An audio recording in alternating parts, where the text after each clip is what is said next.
तो नमस्कार दोस्तों, कैसे हैं आप लोग। आज बात करेंगे गयासुद्दीन बलबन की उपलब्धियों के बारे में। ये क्वेश्चन बहुत इंपॉर्टेंट है यूनिवर्सिटी के दृष्टिकोण से। देखिए दोस्तों, सन 1266 ईस्वी में बलबन दिल्ली के सुल्तान के गद्दी पे सिंहासित हुआ या बैठ गया। गद्दी पर बैठने के बाद बलबन को कोई आसानी से जो कहिएगा उसे राजगद्दी मिली, ऐसा नहीं था। उन्हें कई विपत्तियों का सामना करना पड़ा, कई अनेक समस्याओं से दो चार करना पड़ा। राजकीय खजाना उस समय पूरी तरह खाली था, राज्य की मर्यादा समाप्त हो चुकी थी, तुर्की सरदारों में काफ़ी उद्दंडता आ गई थी। इन सब मुसीबतों का बलबन ने डट कर सामना किया। तो चलिए दोस्तों, कुछ मुद्दे पे बात करते हैं जहां पे गयासुद्दीन बलबन ने अपनी परचम फहराया। देखिए दोस्तों, गद्दी संभालने के बाद बलबन ने एक सुदृढ़ सेना को संगठित किया और दिल्ली के आसपास के क्षेत्रों में फैली हुई अर्थ व्यवस्था और अव्यवस्था को सुधारने की कोशिश किया।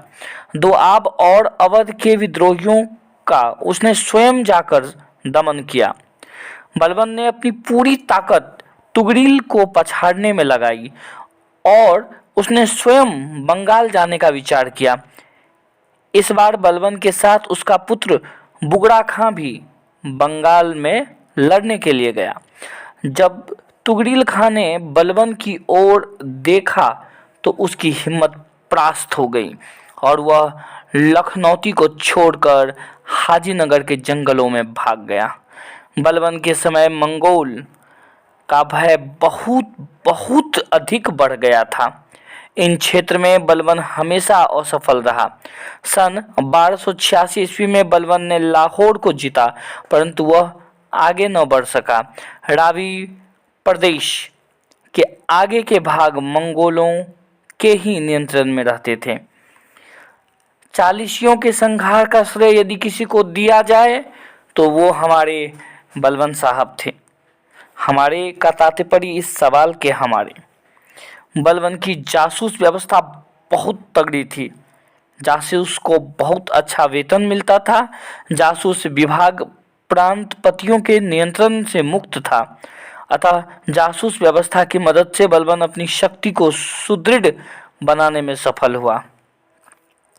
बलबन ने पुराने अनुदानों को फिर से शुरू कर दिया, बल्कि उसके धारकों की जो अव्यवस्था था उसके अनुकूल कुछ वित्तियों का प्रबंध भी अधिक किया, जिससे बहुत असंतोष फैला और अंत में बलबन ने इन भूमियों को पुनः वितरण कर आदेश ही रद्द कर दिया।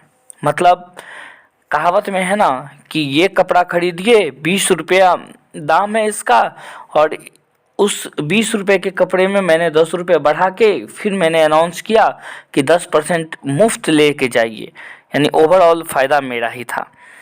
बलबन ने पुराने अनुदानों को फिर से शुरू कर दिया, यही बात था। बलबन ने इमाद उल मुल्क को सेना का प्रबंधक बनाया। वह एक कुशल अधिकारी सिद्ध हुआ। फलतः सेना में कठोर अनुशासन आ गया, जिससे शासन संचालन सुचारू रूप से होने लगा। राजपद के विषय में उसने स्वयं ईश्वर का प्रतिनिधित्व की उपाधि धारण की। उसने सुल्तान के लिए अपना सम्मान प्रदर्शित करने के विषय में अपने दरबार में सिजदा यानी लेट कर नमस्कार करना और पायनोस यानी पाँव को चूम लेना की प्रथा को प्रचलन किया। अपने दरबार का सम्मान बढ़ाने में उसने नौरोज प्रथा प्रचलित की। इस तरह बलबन ने सुल्तान की मर्यादा को पुनः स्थापित किया।